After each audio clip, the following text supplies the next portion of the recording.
حضور نے فرمایا تم میں وہ بہترین لوگ ہیں جنہیں دیکھا جائے تو خدا یاد آ جائے۔ سامعین محترم، جن کو دیکھا جائے اور خدا یاد آ جائے، ان کے چہرے کو دیکھ کے چور چوری کرنا چھوڑ جاتا ہے، گناہگار گناہ چھوڑ جاتا ہے۔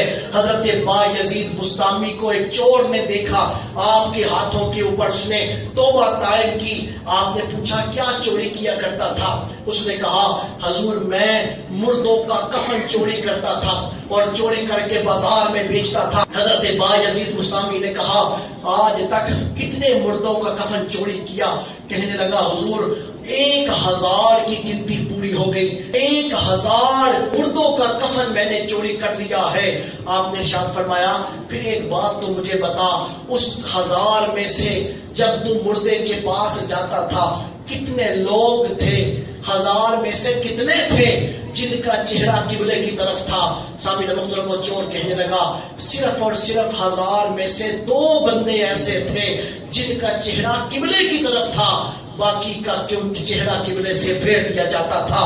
لوگوں مردے کو جب کفن زمین پہ رکھا جاتا ہے تو چہرہ قبلے کی طرف کر دیا جاتا ہے۔ آپ نے فرمایا کتنے لوگ تھے؟ کہاں صرف 2 تھے۔ 998 لوگوں کا چہرہ میں نے قبلے سے پھرا دیکھا۔